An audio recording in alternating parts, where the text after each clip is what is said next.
Je suis en compagnie de Nathalie Pouliot aujourd'hui, mais pas de Maître Pierre-Paul Bourdage. Donc, on va faire une discussion entre femmes. Hein? On va y aller dans le sens des gros clichés que les femmes sont plus émotives. Non, pas du tout. Donc, c'est notre collègue et conseillère principale, Micheline Nallette, qui a accepté de prendre la place de Maître Pierre-Paul Bourdage pour parler des émotions dans le cadre des OBNL, donc qu'on soit gestionnaire, bénévole, administrateur. Donc, elle est ici avec nous. Donc, c'est un petit élément un peu de surprise. On a toujours, par contre, Nathalie Pouliot, qui est une experte en communication, ressources humaines, gouvernance juridique. Elle est actuellement la directrice des affaires gouvernementales au sein du Réseau québécois des résidences pour aînés, communément appelé le RQRA. Nous, on aime beaucoup ça, les acronymes chez C4. On doit en avoir 300 dans notre serveur informatique. Nathalie est ici parce qu'on a travaillé ensemble dans le passé, qu'elle a beaucoup de choses à dire, c'est toujours très intéressant, mais aussi, elle cumule plusieurs années d'expérience à la direction d'OBNL qui ont eu des missions variées, hein, recrutement international, employabilité, action communautaire.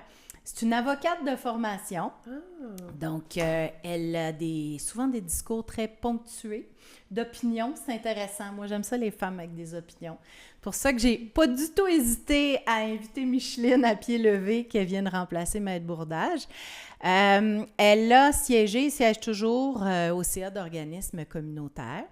Tout comme Micheline, Micheline a été responsable des communications, du développement philanthropique au sein de nombreux OBNL, dont la Maisonnée à Montréal, la Fondation du Collège Beaubois, et elle travaille chez C4 depuis novembre 2022 avec cette spécialité de développement philanthropique.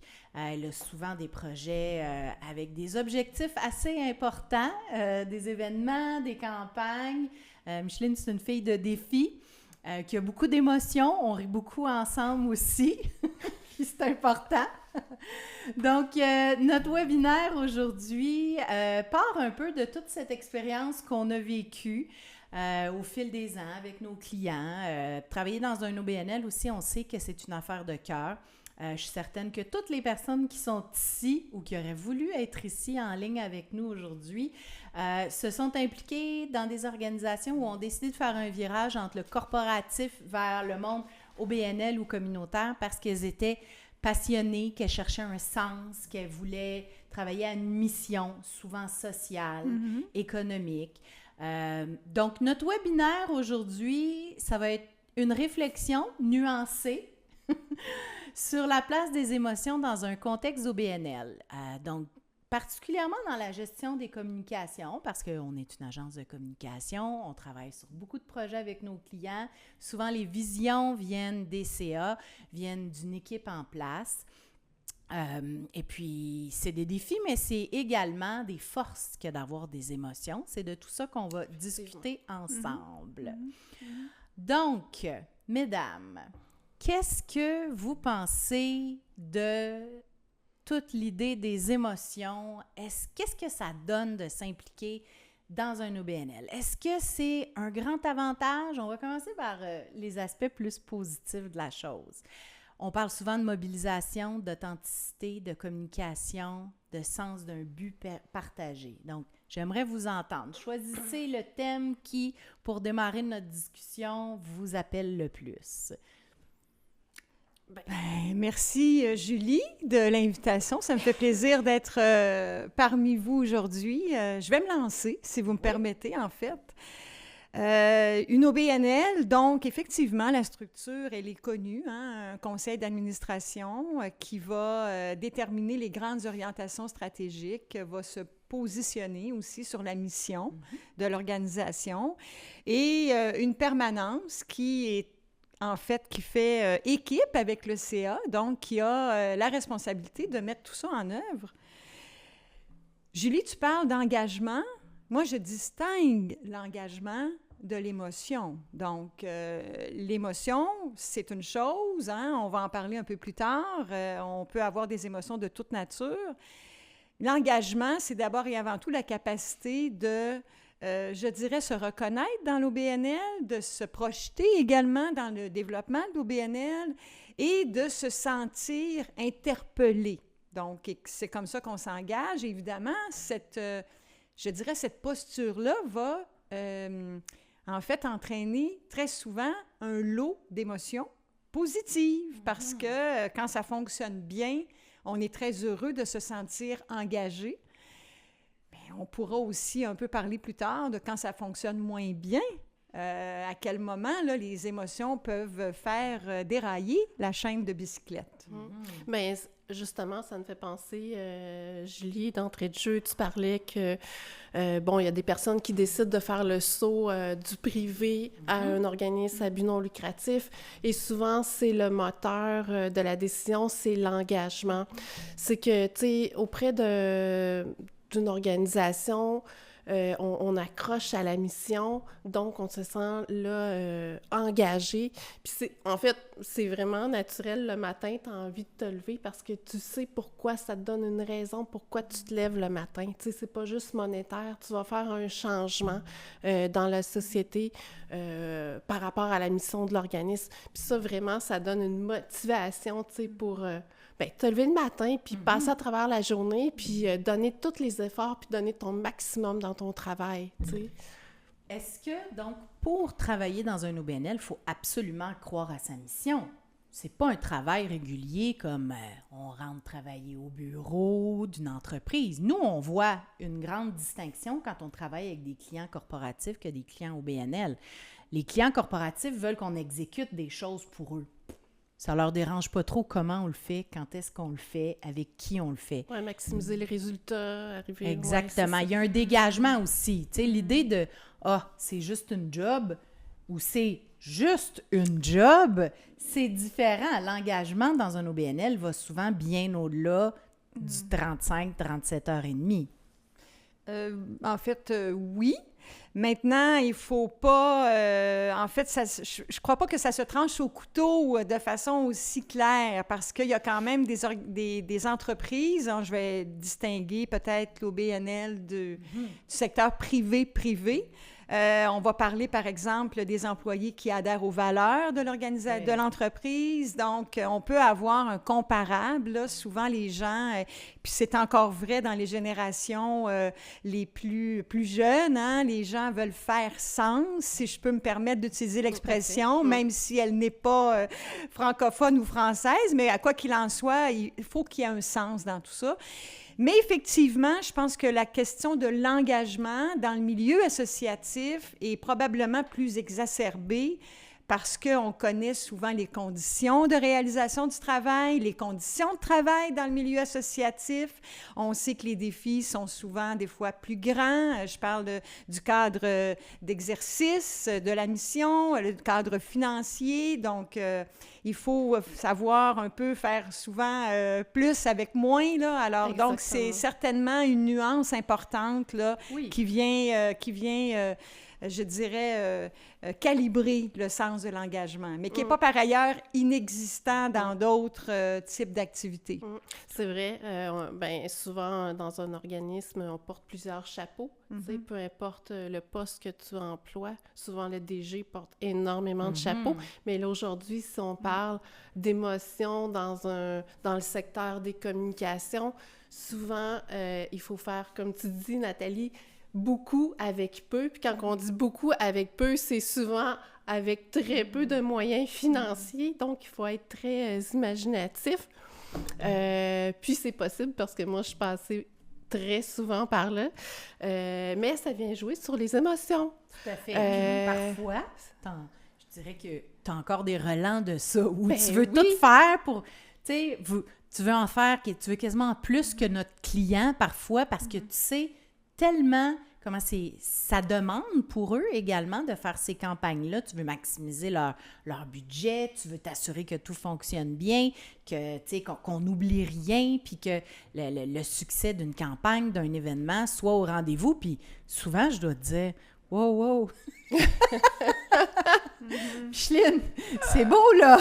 Tu veux plus que ton client, là, en ce moment. Donc, tu sais, puis ça, ben ça fait partie des belles qualités, là, de cœur, de quand je t'ai embauché. Tu comprends bien la réalité de cette clientèle-là. Oui, c'est ça, on a la vision. Tu le sais où est-ce que tu veux aller, tu sais, puis c'est différent qu'on soit dans le domaine d'une association professionnelle où il y a souvent plus de moyens que peut-être un organisme communautaire ou une autre OBNL d'un secteur peut-être plus de l'économie sociale qui a des services, qui a une vision différente.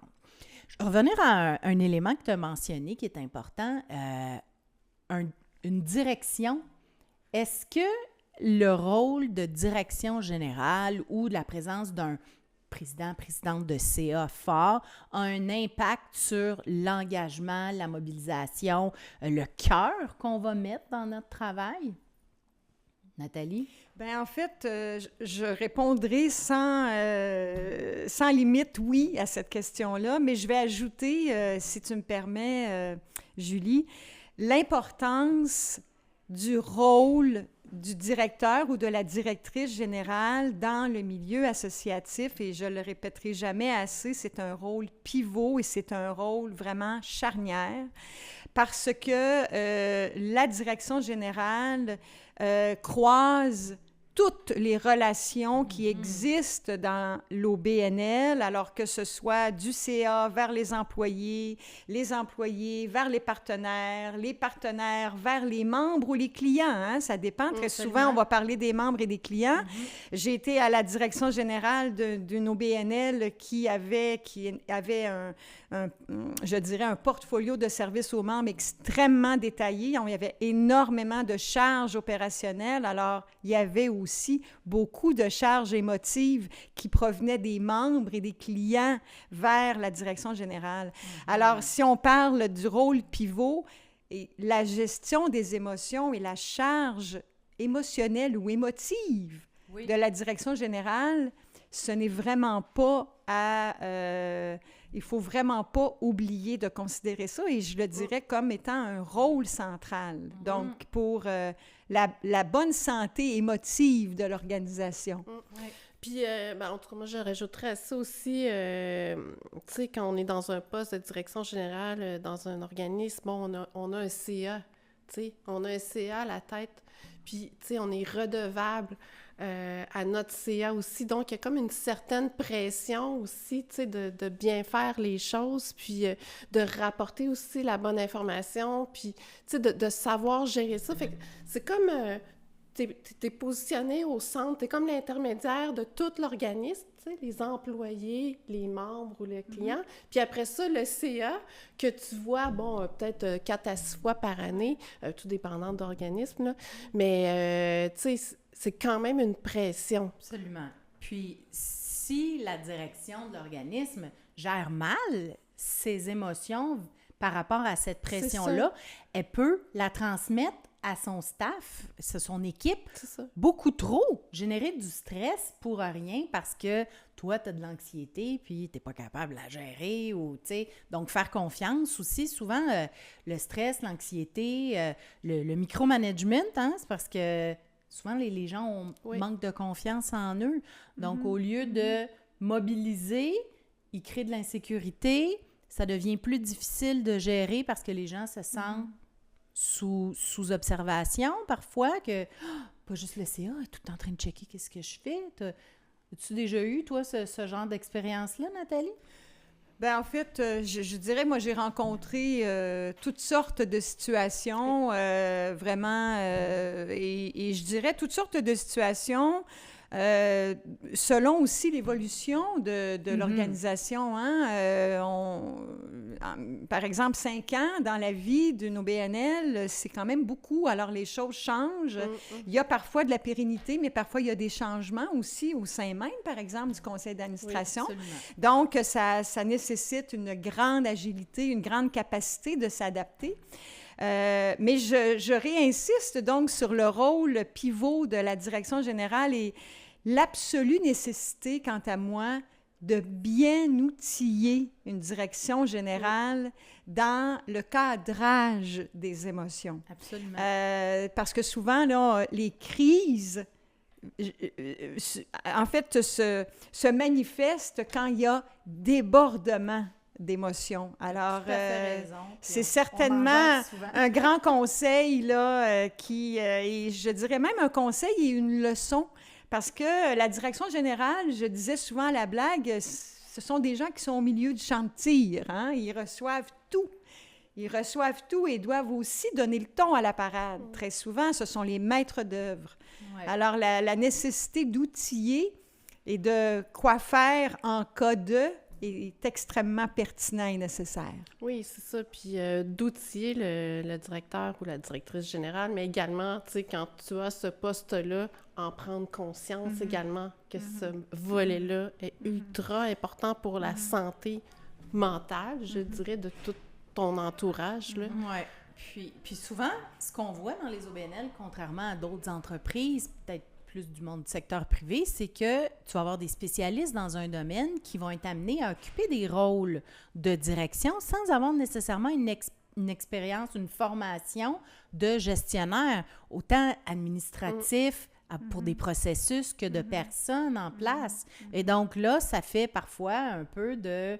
justement, de stress, d'anxiété. Les émotions sont à fleur de peau parce que les gens, parfois, sont pas en confiance eux-mêmes. Donc, c'est difficile d'arriver et de faire confiance aux équipes. Puis, je remarque, de plus en plus, les directions vont vers des ressources externes pour les aider à développer des compétences, puis éviter d'avoir justement des mauvaises décisions au sein des organisations. Si on parle un peu du downside, hein, des inconvénients, des émotions, les décisions impulsives, c'est quelque chose, je te vois. Oui, en fait, c'est certainement chose à ne pas faire, là, les décisions impulsives. Donc, j'en reviens à la façon dont, le cadre qu'on met en place pour l'expression des émotions. Donc, on disait tout à l'heure, hein, micro fermé, que les émotions, qu'elles soient bonnes, négatives, positives, elles sont nécessaires. Hein, on est des êtres d'émotion. Mais ce qu'il faut prévoir surtout, c'est le cadre d'expression. Alors, évidemment, des émotions mal gérées qui emportent des décisions impulsives. Eh bien, écoutez, on le sait, hein, la décision impulsive, c'est à peu près un regret assuré. Alors, donc, il faut prévenir ça. D'où l'intérêt et la nécessité de travailler en amont. Si ça se manifeste au sein de l'OBNL, quel outil on met en place pour gérer la situation? Oui, c'est ça, allez-y. On parlait de CA tout à l'heure. Je suis sûre que tout le monde ici a déjà vécu une réunion d'équipe où on n'est pas tous d'accord et puis que parfois les émotions, c'est chauffe, hein, prennent le dessus. Avez-vous des conseils pour les gens qui sont ici, là, qui participent à notre webinaire, qui nous écoutent, pour éviter ça? Bien, il y a toutes sortes de... des conseils, je sais pas, mais tu poses la question, puis j'ai des situations que j'ai vécues. C'est parce que souvent, les conseils d'administration, ce sont des membres bénévoles, tu sais, souvent, là, tu sais, ils arrivent le soir, eux, ils ont eu leur journée de travail dans le corps, tu sais, il faut penser à tout ce contexte-là. Tu sais, il arrive à 6 heures le soir à l'organisme pour le conseil d'administration, où là, maintenant, c'est souvent en ligne. Mais tout le monde est fatigué, tout le monde se dépêche. Puis toi, en tant que direction générale, bien, tu sais, tu fais avancer ton organisme, tu as plein de points à émettre, tout ça. Puis eux, vu qu'ils ne sont pas quotidiennement dans le contexte de l'organisme, ils arrivent dans une autre perception, tu sais. Fait que c'est là que c'est super important. Ils sont pas à la même vitesse. C'est ça, puis mais ils n'ont pas la même perception, c'est ça. Puis c'est là le danger.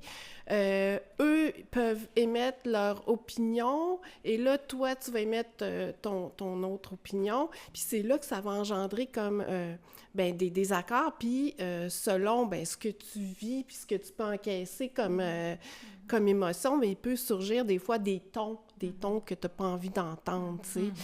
Donc, les conseils, je pense que Je pense que c'est de faire peut-être plus souvent des conseils d'administration ou ou Moi, des je vois communications. ça, là, Oui, plus court. Ou des communications. Tu prends le temps peut-être d'appeler tes membres, leur expliquer comment ça se passe. Tu sais, je pense que c'est c'est ça. Valoriser la communication. Oui, dans un CA, mais oui, de prendre le temps d'appeler une fois de temps en temps tes membres puis jaser avec eux. Tu sais, ça désamorce souvent, on apprend à se connaître dans un autre contexte. Tu peux formuler des informations que tu ne formuleras pas dans le conseil d'administration. Puis ça, déjà, c'est... En tout cas... Tout à fait. Mais c'est pas juste dans les conseils d'administration. Ben non, c'est c'est dans partout, les équipes là. aussi. Hein? Absolument, Ben oui. absolument. Puis pour rebondir, en fait, sur les propos de Micheline, c'est peut-être plus facile à dire qu'à faire, mais ne pas négliger l'étape de la préparation. Donc, une réunion, qu'elle soit d'équipe, conseil d'administration, comité de direction, qu'est-ce qu'on veut obtenir de cette rencontre-là?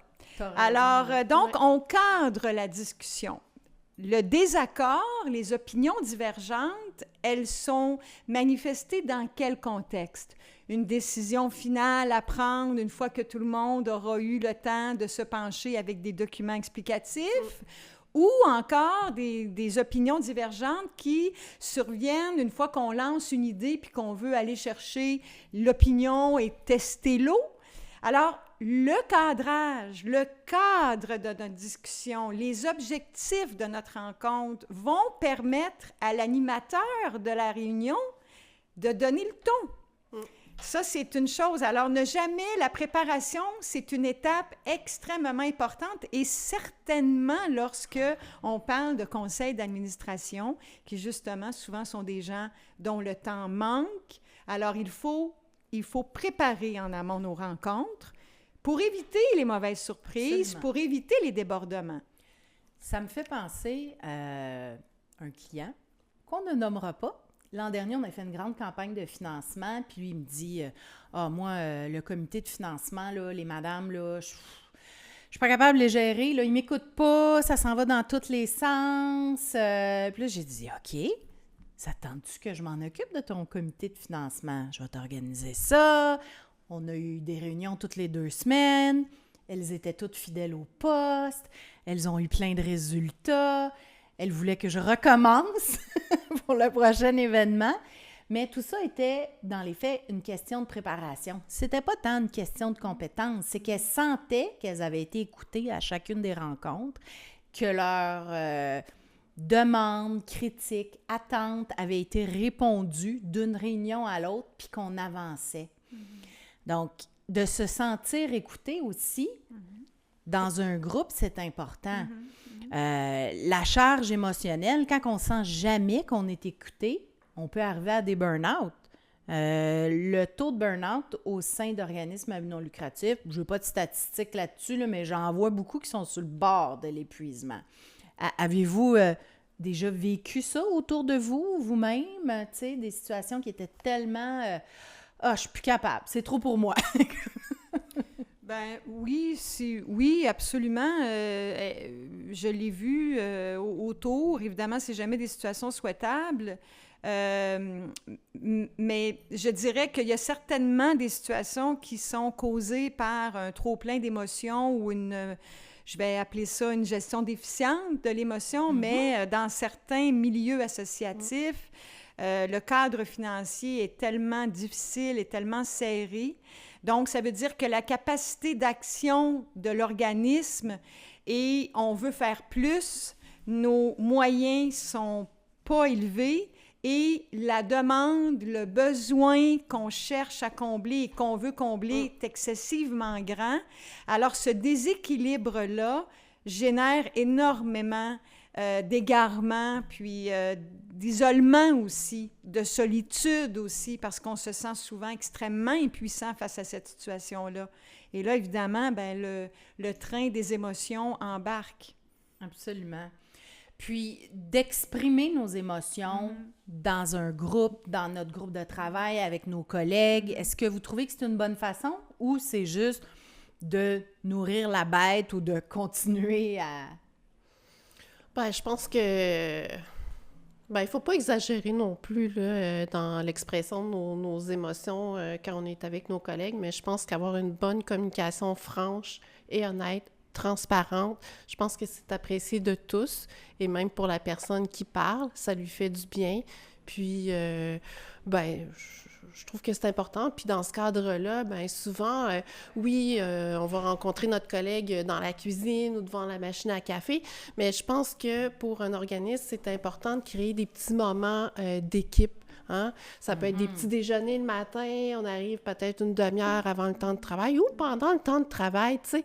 Je pense que c'est un investissement pour l'organisme de créer des moments comme ça de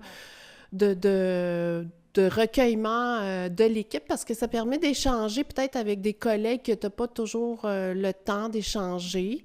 Ça, c'est super bon. Puis après ça, bien, de passer des moments là, comme ça entre collègues, puis ça permet de désamorcer bien des affaires, tu sais. Des fois, il y a peut-être de la tension dans des dossiers, puis finalement, quand tu prends le temps de connaître la personne dans des petits moments comme ça, tu te dis « OK, oui, je comprends mieux pourquoi » ou « OK, cette personne-là, elle vit ça » ou... Tu sais, fait que ça désamorce tout ça. Fait que ces petits moments-là, je trouve que c'est important que l'organisme le crée, ça.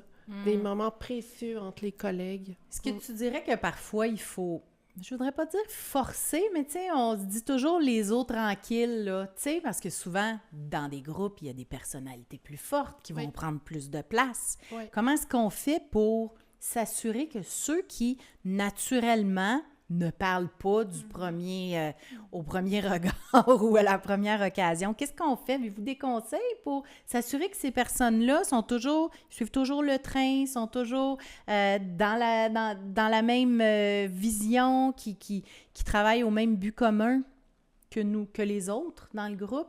Comment faire?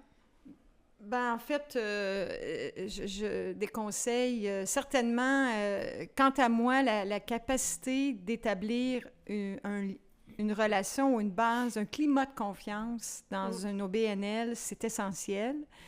Et là, évidemment, les cas de figure sont nombreux. On peut être dans une OBNL où on a 45 employés. On peut être dans une OBNL où on est 4.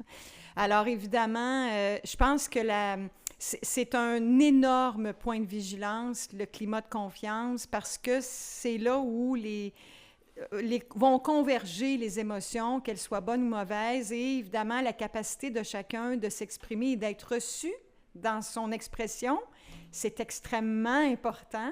Alors, selon qu'on est dans un petit ou un grand milieu, et grand étant relatif, là, on le fait à l'interne ou on se fait aider à l'externe. Parce que les émotions doivent être exprimées, il faut se méfier aussi de ce qui n'est pas dit. Pour avoir été dans certains contextes où un groupe d'employés, là, il y avait énormément de frustration, d'insatisfaction qui n'était pas exprimée, ça aussi. Alors, on n'est pas ni dans le débordement d'émotions, ni dans l'expression d'émotions, mais les émotions sont là néanmoins et elles font leur ravage. Tout à fait. Parfois, les eaux tranquilles sont plus difficiles à aborder que les eaux troubles. On les voit venir. Qui dit émotion dit parfois résistance aussi, résistance au changement dans des organisations. Ça fait 20 ans qu'on fait ça de même, ça a toujours marché comme ça. Ça, c'est moi, personnellement, c'est le genre de commentaire qui m'exaspère. Qu'est-ce qu'on fait face à ça? Un employé qui refuse de changer de méthode, qui n'est pas ouvert à des nouvelles approches. En communication, pas facile, ça, hein? Non, en communication, tu n'as pas le choix. Il faut que tu suives la vague. La vague interne, la vague externe? Tout! Non, mais c'est vrai, si on ne suit pas la vague, on sera jamais... on peut pas suivre, là. C'est la technologie... les techniques et tout, tu sais, il faut vraiment aller de l'avant, là. T'sais. Il y a beaucoup de gens qui ont peur du changement aussi, c'est pour ça qu'ils résistent. Plus les organisations sont grandes, plus il y a de sources de changement possibles. Qu'est-ce qui, pour toi, dans ton expérience, génère le plus d'émotions, de crainte, de peur? Sans l'ombre d'un doute, le changement. le changement, point. Ah, absolument, que ce soit... absolument, et évidemment, je suis loin d'être une spécialiste dans le domaine, mais pour l'avoir vécu, le changement est une source de toutes sortes d'émotions, allant de l'extrême allégresse parce que la personne va être ravie que les choses changent, à un état quasiment d'immobilisme et de peur tétanisée devant le changement. Et les deux sont valables, c'est-à-dire que les êtres humains ont tous leur façon de réagir face à une situation. Et sans vouloir me rabattre sur des formules vite fait, magiques, la préparation est une étape extrêmement importante. Alors, évidemment, et là, entreront en scène. Donc, il faut reconnaître les émotions que les gens qui ont peur ressentent. Il faut les valider, il faut les accompagner. Et donc, entreront en jeu les capacités de la direction générale de mobiliser également. Donc là, on est dans vraiment des stratégies de gestion des RH, mais ces émotions-là... La gestion du changement aussi, là, oui, absolument, au-delà des RH, là, tu sais, de mettre de l'avant les avantages, c'est ça, d'adopter des... Oui, c'est ça. Tout à fait. Tu sais, il faut quand même véhiculer le message que quand il y a du changement, c'est pour le mieux, c'est pour le mieux de l'organisme. Fait que c'est ça qu'il faut mettre de l'avant, pour que tout le monde adhère puis ait envie là, de donner son énergie à faire ce tournant. Absolument, absolument. Mais j'ai vu quand même dans certains contextes, par exemple, des changements à forte connotation numérique. Ben oui, là, les gens qui faisaient les choses d'une certaine façon, avec une fine maîtrise opérationnelle, se faire en fait remplacer, si je puis dire, par de nouvelles façons de faire opérationnelles. Il faut là aller chercher la valeur ajoutée. Donc, il y a un travail à faire dans la gestion des émotions à ce niveau-là. Là, c'est pas banal, je dirais. C'est drôle. Moi, ça me fait penser à une expérience que j'ai vécue. Puis qu'on revit ici parfois, puis pour faire le lien aussi avec les communications, c'est changer l'image de marque d'un organisme dont l'organisme a cette image de marque-là depuis des années. Disons que l'entreprise... On a fait ça avec Nathalie. Ah, OK. Bien, c'est ça. Fait que, mettons, ça fait 50 ans, mettons 45 ans là, que l'organisme existe. Puis, tu sais, comme toute entreprise, il faut penser à son rayonnement, sa crédibilité. Puis souvent, l'image de marque va jouer... Oui, c'est ça, exactement. Donc, tu sais, l'image de marque, c'est très important qu'elle soit actualisée. Et donc, quand on arrive comme ça au sein d'un organisme, puis que là, on leur dit, écoutez, ça serait peut-être bien de changer votre logo, votre slogan, nanana. Bien, là, les employés sont vraiment comme très attachés à leur logo, à l'habillement, tu sais. Mais c'est tellement désuet que là, il faut trouver comme des arguments, tu sais, pour leur dire qu'il faut changer pour le bon rayonnement de votre organisme, tout ça. Mais tu sais, en tout cas, c'est très émotif, l'image de marque d'un organisme. Ça peut être très stimulant, comme ça peut aussi générer de nombreux conflits. De frustration. Puis d'incompréhension. Comme Nathalie le dit depuis tout à l'heure, la préparation. Ouais. On oublie ça. Souvent, des clients avec qui on travaille oublient de préparer leurs conseils, préparer leur équipe à ce changement qui s'en vient. Toi, as-tu trouvé ça difficile à certains moments quand tu as fait des changements d'image de marque? Difficile, non. J'étais très enthousiaste de faire des changements de cet ordre-là parce que souvent, c'est dans un contexte très positif. Hein? Ça démontre qu'il y a de l'évolution, il y a de l'évolution positive. Mais c'est extrêmement énergivore parce que il faut en fait préparer le terrain tout azimut de multiples façons. Et on parle des employés, on parle du CA, ça c'est la vie interne de l'OBNL, mais certainement pas oublier au passage les relations et la relation des émotions qui se vit et qui s'installe avec les membres, avec les clients et avec les partenaires. Donc, et là, ça appelle davantage à la vie externe de l'organisation. Ouais. Ça aussi, c'est essentiel, hein? Faire une nouvelle approche, changement de marque, on change le branding. Faut pas perdre au passage nos membres, nos clients, qui avaient aussi une relation identitaire pour partie avec l'image de l'organisation. Alors, évidemment, la préparation. Je dirais que c'est certainement le conseil le plus sage que j'oserais, en fait, transmettre à nos auditeurs aujourd'hui. Quand on est dans un organisme à but non lucratif, que ce soit une association, un organisme de service, on est pris dans notre quotidien aussi à devoir livrer des communications avec différents parties prenantes, que ce soit des membres, des bénéficiaires de services, le conseil d'administration, des financiers. Est-ce que parfois, on perd de vue l'externe, puis on aurait peut-être besoin de soutien? Qu'est-ce que tu en penses? Je te vois hocher de la tête. Oui, en fait, ma réaction, elle est certainement une réaction vive, là, plus non-verbale. Je pense que oui. Je pense que très souvent, le quotidien, évidemment, c'est pas partout dans tous les milieux associatifs, mais je dirais que la plupart des milieux associatifs, je faisais tout à l'heure référence au cadre financier, c'est pour beaucoup. Le quotidien est très lourd, pèse énormément. Et c'est très humain, hein? On fait au mieux. Alors évidemment, on a peut-être une tendance, bien malgré nous souvent, à oublier la part externe, hein? Parce qu'on existe pour d'autres, et on existe pour l'extérieur.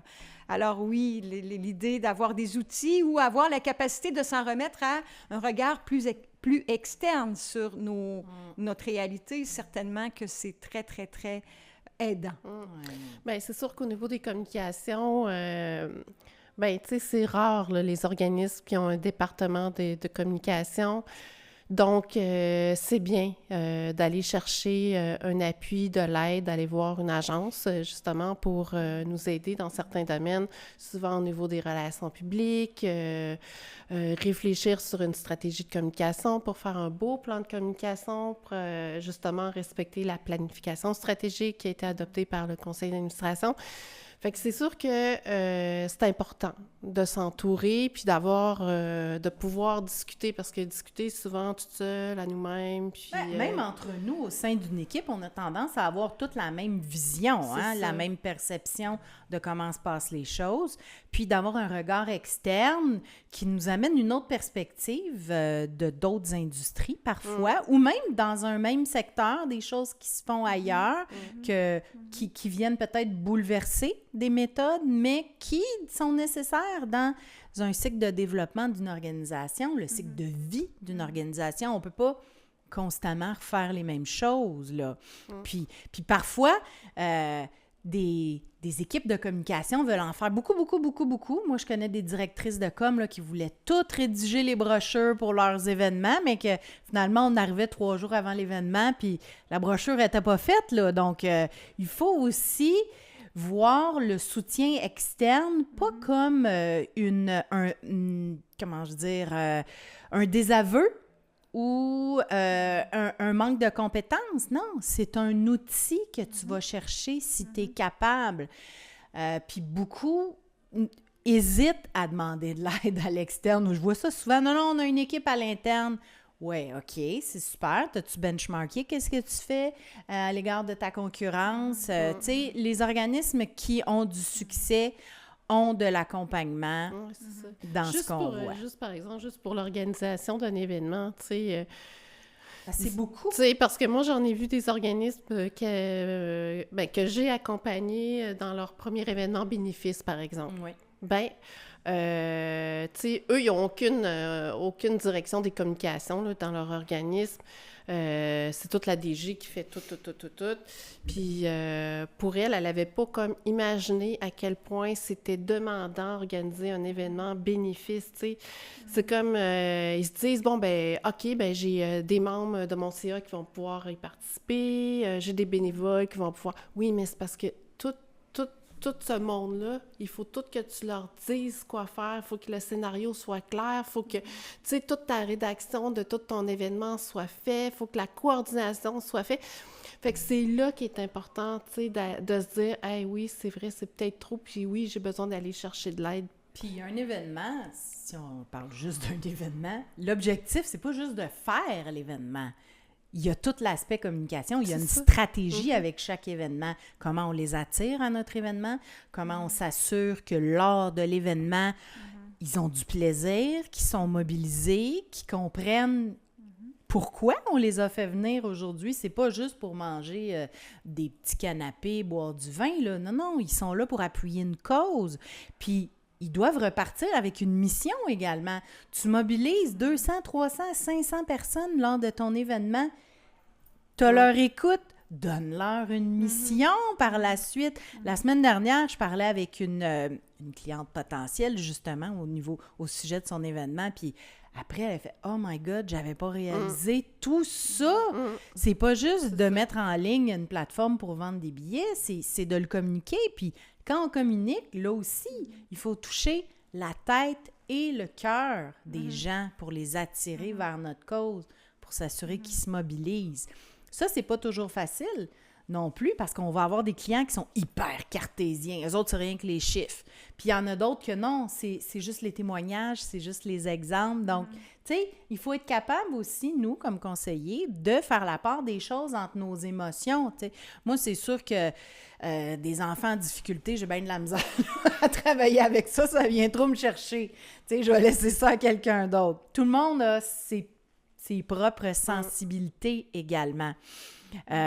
Puis, est-ce qu'on donne assez aussi de voix aux gens pour qui on offre les services? Souvent, là, je vais voir des organisations qui sont convaincues, là, « Ah non, moi, c'est comme ça, c'est là qu'il faut aller. » Est-ce qu'on les... Parce qu'ils sentent tellement qu'ils ont une mission. Comment faire pour ne pas tomber dans ce panneau-là aussi? Est-ce que vous avez une vision là-dessus? En fait, oui, j'ai une vision, j'ai une opinion, en fait, sur la question. Le rôle de la boîte externe qui va aider l'organisation à déployer de façon, je vais dire, plus optimale ses communications, doit forcément prendre le rôle ou adopter la posture d'un rôle d'accompagnateur et de coach, par opposition à un rôle de « je sais comment ça fonctionne, je sais ce qui est bon pour toi et voici ce que je te vends ». On parle des émotions, hein? Il est dans ce contexte-là très facile pour une personne à la direction générale de se sentir complètement dévalorisée, dépassée dans un constat comme ça, là. Donc, se faire dire que ce qu'elle a fait depuis 15 ans, ça vaut rien et il faut vraiment changer la façon d'orienter les choses. La mesure du rôle de l'accompagnateur et du rôle conseil doit justement émaner du partenaire et de faire cheminer le client, l'OBNL, dans une approche, donc avec le temps. Et c'est un peu le corollaire de la préparation dont je parlais tout à l'heure. On galvaude très souvent le temps de réflexion pour mettre en œuvre nos stratégies, mais dans le rôle conseil, dans le rôle accompagnateur, il y a un travail de prendre le temps de faire arriver les choses. Il y a des directions générales qui sont familières et qui sont habituées avec les communications externes, et il y en a d'autres qui ne le sont pas. Si bien que le curseur se trouve à plein d'endroits sur la ligne de départ. Et ça, il faut vraiment, là, quand on parle d'une relation avec les partenaires, que les partenaires le mesurent et le comprennent très bien. Absolument. C'est un très bon point que tu apportes. Puis parfois, nous aussi, on se laisse aller par nos émotions comme conseillers, puis on veut. Puis il faut effectivement prendre en considération notre effet sur l'autre, hein, notre impact. Absolument. Quand on parle, Puis un des éléments qui est le plus difficile souvent à faire passer quand on fait du service conseil, c'est quand on fait des audits.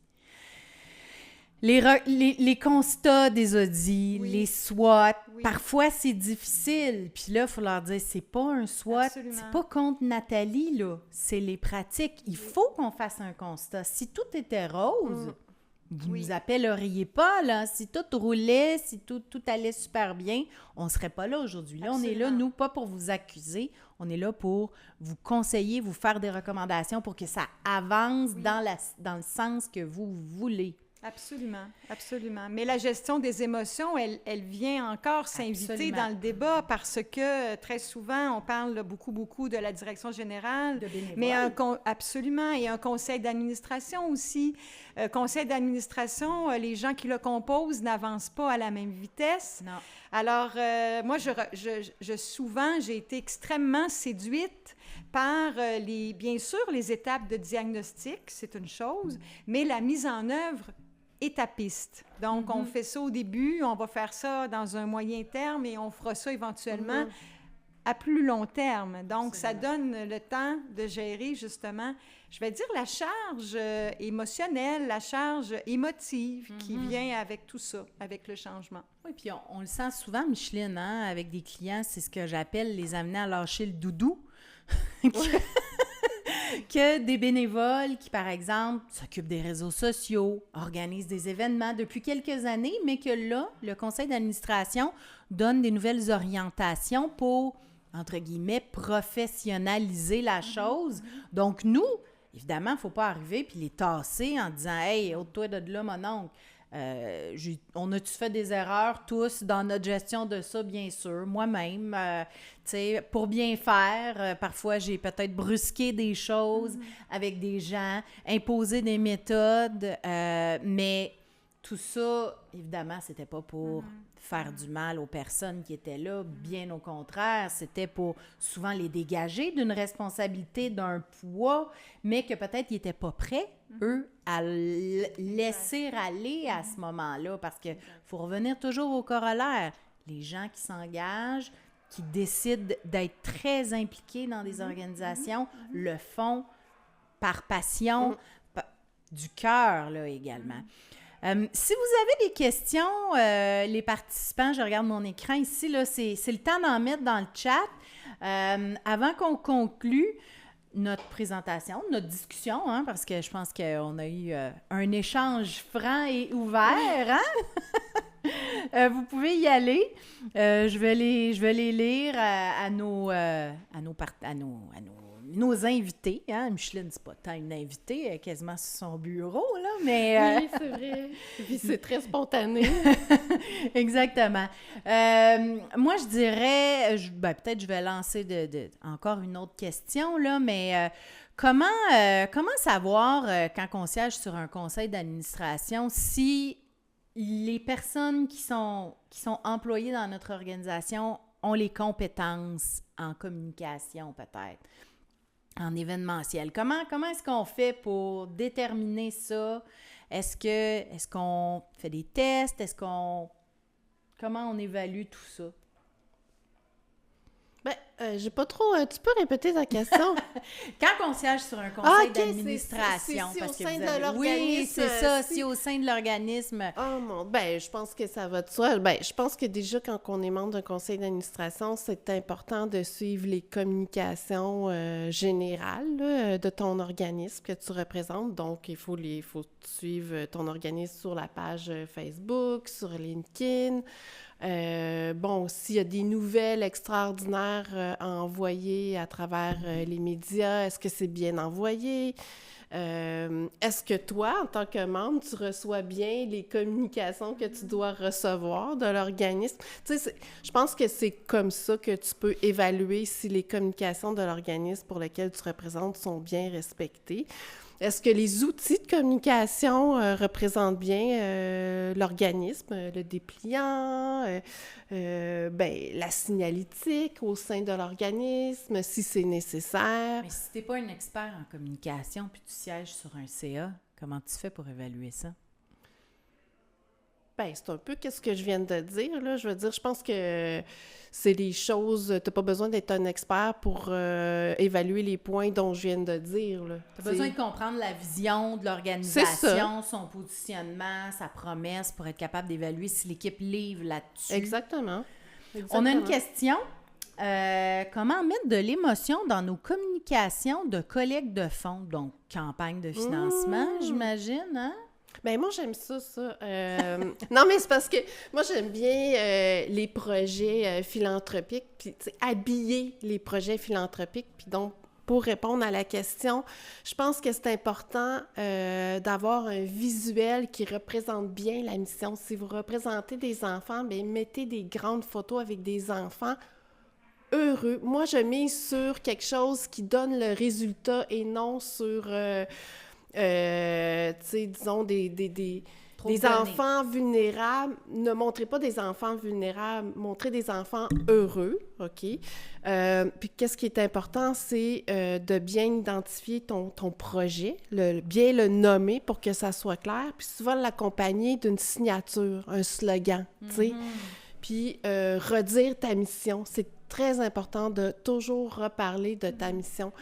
Donc, c'est ça. Pour rendre ton projet attrayant, il faut qu'il y ait un beau visuel, qu'il y ait un nom attrayant, puis un slogan qui accompagne le nom, puis remettre ta mission pour que ça soit clair. Je sais pas, Nathalie... Tu veux-tu rajouter quelque chose? Tu hoches la tête? Oui, je hoche la tête, bien sûr. Comment mettre de l'émotion? Moi, j'ai deux grands repères pour ça. La communication authentique. Donc, l'authenticité, c'est un élément extrêmement majeur. Et mettre au centre de la communication, c'est pas toujours possible, là, mais quand ça l'est, l'être humain. Donc, l'aspect humain, la considération humaine. On peut avoir un très, très beau visuel avec quelque chose qui est très authentique, qui est très représentatif de la mission de notre organisation. Mais peu importe, il y a des OBNL qui fonctionnent avec des services tarifés à leurs membres, donc ils ne sont pas nécessairement dans la mission plus, je vais dire, romantique, mais quoi qu'il en soit, de rester et de se toujours se coller sur l'authenticité.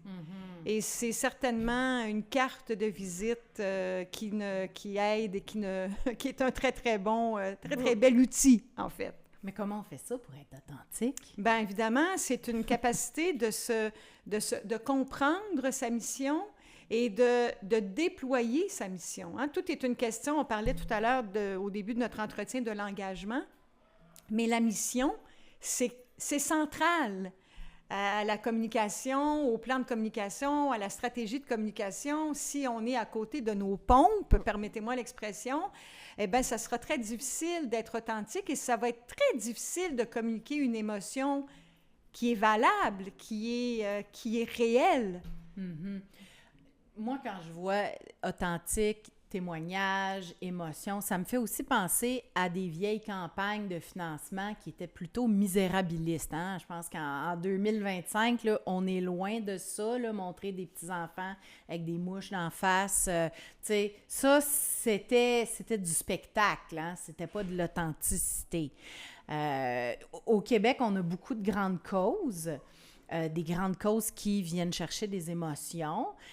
Pour vous, c'est quoi les plus belles campagnes? C'est une question que je sors là, de mon chapeau comme ça. C'est quoi les campagnes qui vous ont le plus marqué? Campagne de financement, campagne d'influence? Mon Dieu, une grande question, Julie, là! Oui, c'est une question, comme on dit, du champ gauche. Oui, c'est ça! Moi, personnellement, oui, vas-y, toi, les campagnes de Nez Rouge, très souvent, sont venues me toucher beaucoup, beaucoup. Tu sais, quand on parle d'influence, d'authenticité, tu sais, puis d'impact également, je pense que toutes ces campagnes-là ont fait qu'on a réduit de beaucoup les taux de mortalité au Québec durant les périodes des festivités, que c'est c'est un engagement aussi, hein? Tu as la personne qui appelle, tu as la personne qui va reconduire, tu as tous ceux qui prennent les appels pour les gens également.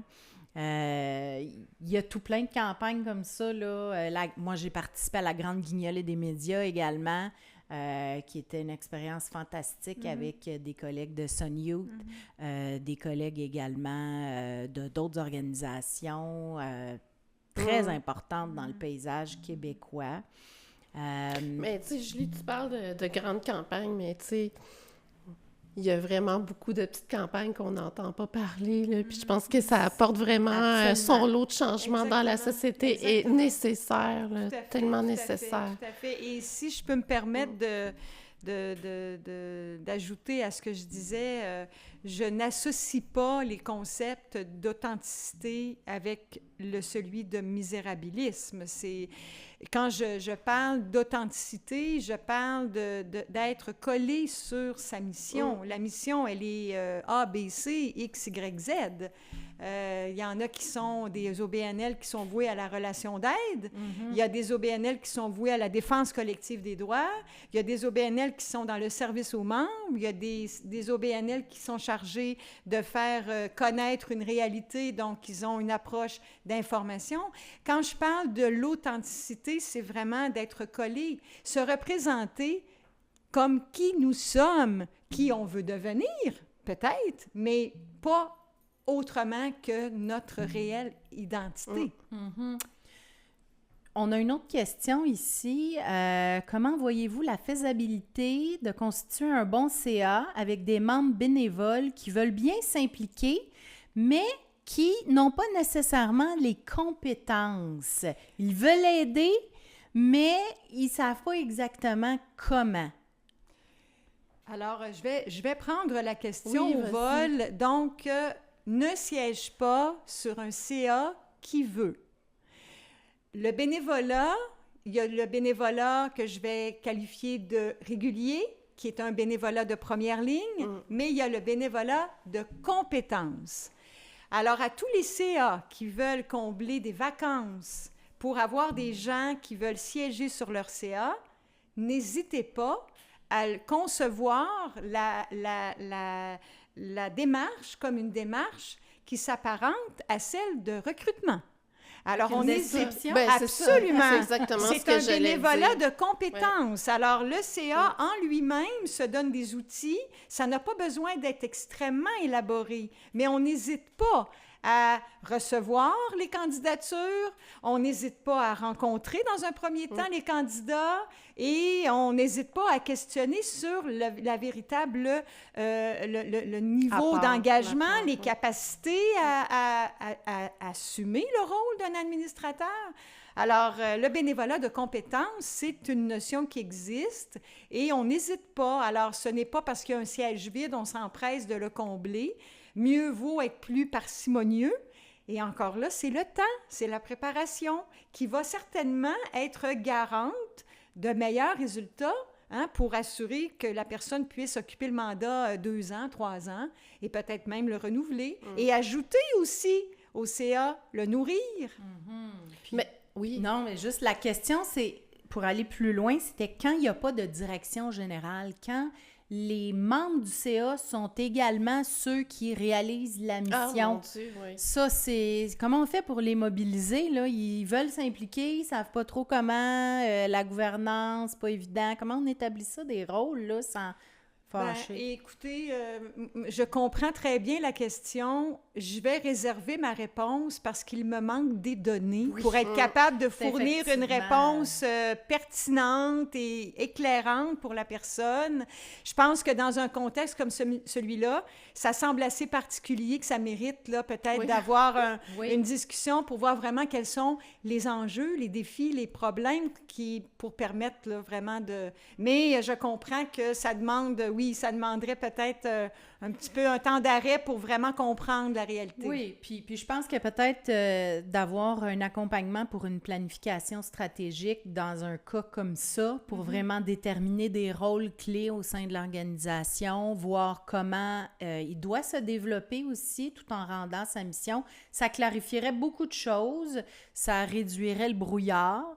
On peut, Hélène Louis XVI, là, je vais vous écrire avec des coordonnées de personnes qui pourront vous accompagner dans cette démarche-là. Nous, on est plus là au niveau de la communication. Quand le CA est constitué, quand on a une vision, quand on a des orientations plus claires. Mais à l'inverse, moi, je voudrais revenir... sur l'autre question, là, sur les compétences là, des membres du CA, tu sais, comment les évaluer. Mais souvent, à l'inverse aussi, il y a la situation où est-ce que les membres sont extrêmement compétents, mais l'organisme ne peut pas suivre parce que par manque de financement, par manque d'équipe de travail pour exécuter à l'interne. Donc, c'est ça. Les yeux plus grands que la panse. Oui, c'est ça. Puis là, ben le membre... Mettre la pression. C'est ça, exactement. C'est pas facile. Non, pas du tout. Mais à ce moment-là, ben encore une fois, il y a moyen d'organiser une gestion par impartition à ce moment-là. Donc, il y a je l'ai déjà fait là, par le passé dans des contextes financiers plus difficiles. Alors, évidemment, là, il y a des solutions, mais oui, c'est un cas qui peut très bien se présenter. Bien, il est 13h02. Donc, on a passé rapidement à travers de notre sujet. Je pense qu'on aurait pu rester là jusqu'à ce soir. Si on résume un peu notre discussion, je pense que c'est clair que les émotions dans un organisme à but non lucratif sont incontournables, nécessaires, hein? Parce que la mission repose souvent sur des valeurs humaines et profondes. Il ne faut pas les éviter. Si je vous écoute, là, il ne faut pas éviter nos émotions, il faut les reconnaître, il faut les canaliser, les intégrer intelligemment dans les différentes sphères de notre organisation, que ce soit la gouvernance, la gestion des ressources humaines, la communication. Il faut voir ces émotions-là comme un levier également pour mobiliser notre équipe, nos membres du CA, les différents bénévoles qui gravitent autour de l'organisation, qui sont dans des comités, qui viennent lors d'activités spéciales. Donc, tu sais, je pense que c'est un sujet pour moi qui était important de le nommer parce que ça fait partie un peu de la vision aussi de notre agence. Hein? On est à l'écoute, on veut collaborer avec nos clients. On n'est pas juste des fournisseurs de services, on est des partenaires. Donc, être à l'écoute de ce qu'ils ont besoin, de ce que leurs membres, de leur clientèle ont besoin, c'est important. Puis, de faire attention à la façon dont on parle de la mission, dont on traite des campagnes, le ton, les visuels. Donc, tout ça, pour nous, c'est très important. Donc, ben merci beaucoup, Nathalie, Micheline, d'avoir accepté au pied levé à la dernière minute avec nous. Mais je savais que tu aurais plein de choses à dire. Merci de l'occasion, de l'invitation, Julie. Merci, Micheline. Donc, notre échange va être disponible demain sur YouTube, sur notre chaîne. Donc, vous recevrez un courriel avec le lien pour le réécouter ou le partager également avec vos collègues, votre entourage. Merci. À une prochaine fois.